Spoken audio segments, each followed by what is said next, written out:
At this point in my life, this is one of those one-in-a-lifetime finds. I couldn't believe it. It was so epic. Strap in, click subscribe. This one is epic.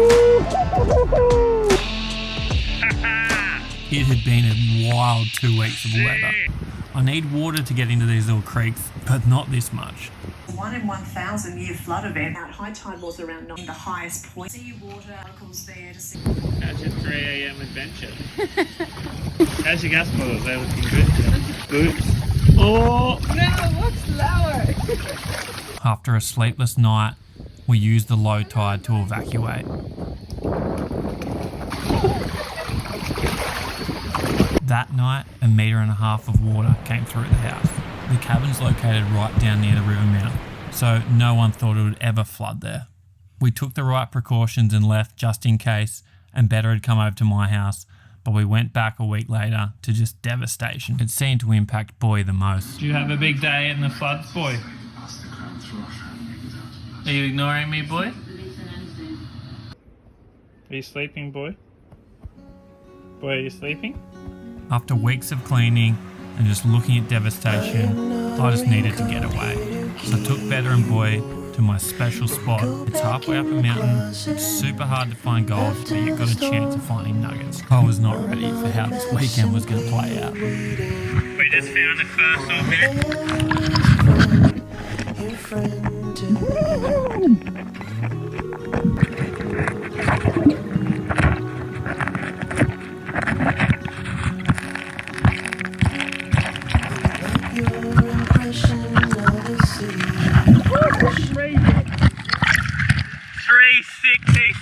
Beda's first bit of gold.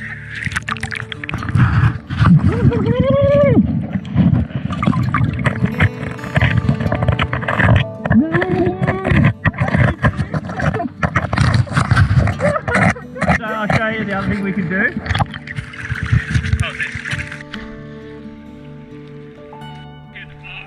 You squeeze it underwater away from it and then stuck it into it. Beda had secured her first bit of gold. The locals were just stoked, cheering, arms in the air, just frothing for her. It went a bit quiet after this and it was bloody freezing, so she got out. She was stoked, but at the same time, she was questioning why she was freezing cold in a wetsuit and runners halfway up a mountain. Boy, what do you think of this guy? Is he normal? I don't know. Got some more? It was bloody amazing to be away from the news, finding little nuggets and listening to the crickets.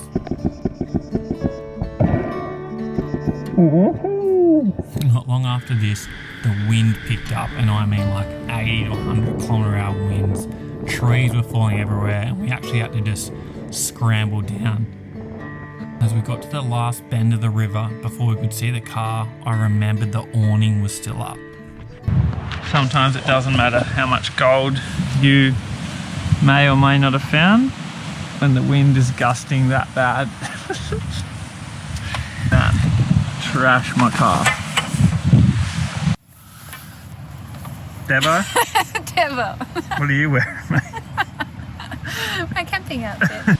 See how much gold we got. Chunks. Nice little nuggies.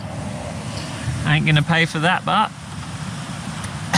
Little did I know, tomorrow I was going to find enough gold to buy myself a whole new awning.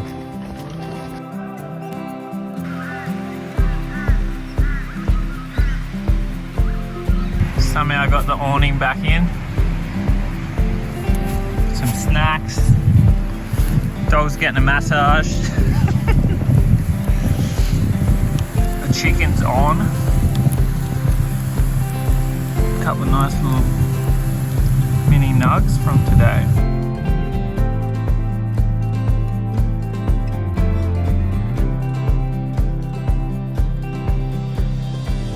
Up super early the next morning and hit it solo. I walked about 4k's up this little creek. There was huge log jams from the floods. There was heaps of banks eroded and it looked so good. There's a few big trees that had fallen down that wind the night before as well. Anyway, I started noticing that whenever the logs would build up, it had just pushed a heap of sediment away. And I found this one little area where a log had jammed straight across the river. It forced all the water to go straight underneath and just gouged out this really shallow, coarse kind of area of bedrock. I jumped in thinking, I wasn't going to see anything. Hadn't really been up this creek before. I moved a bit of sediment with my hand and straight away I saw this little bit of gold wedged in this crack. It was a start, but I was not prepared for what was about to happen for the next 10 minutes.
I was so stoked with this little nugget, I even dropped it.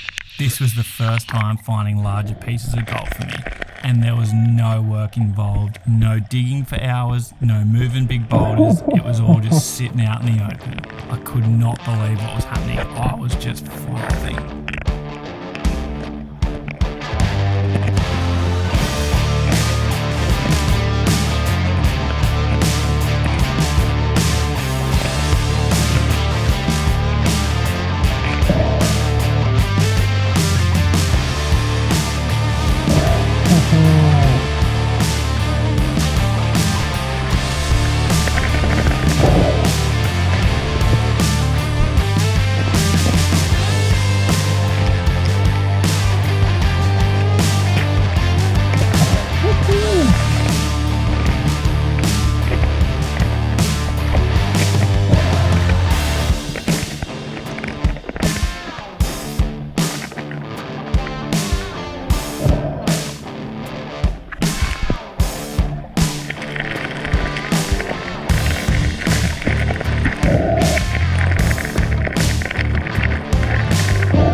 I couldn't believe what had just happened.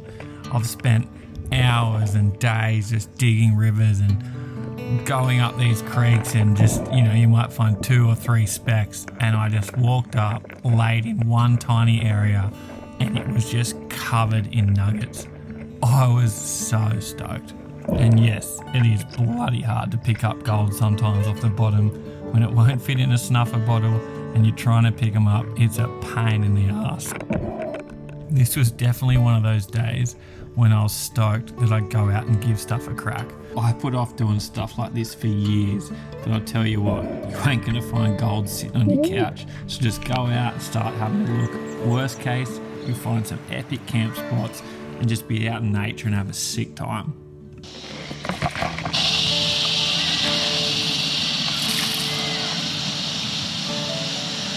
Woo-hoo-hoo.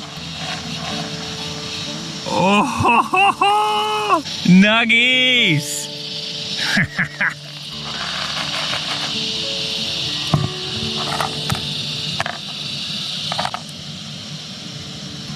I went back and showed better, and there's only one way to celebrate, especially when it's flooding.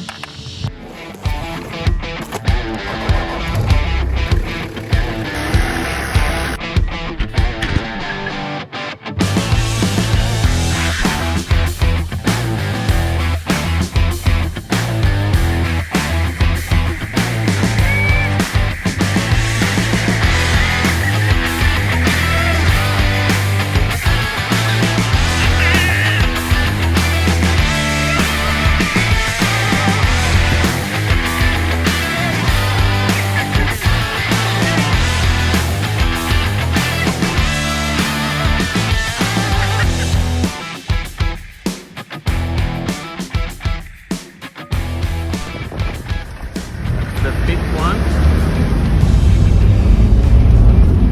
No wonder my canopy broke. Those winds had knocked down 5 trees over the road, but luckily someone had been through before us and chopped them all up. We got home, everyone was happy, but I could hear Mrs. Doolittle's bloody pet rabbit going skits. That's why you're stomping, Mr. Rabbit. You're about to get eaten by the python. Boy, did you bark when the rabbit was getting eaten? No. Me and Boy aren't that into the rabbit. No. But this snake was trying to eat the rabbit out in the grass. His head's ready to go. Off you go, mate.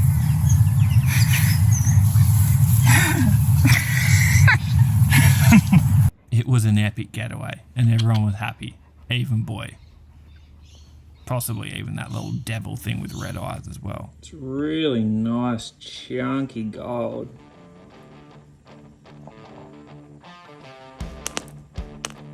Alright guys, got the scientific scales out. These are the ones I use for work, and you see max 2 kilos, so they're used for measuring lighter items. So that's tared off, and then here we have the gold from the trip. Let's see how we went.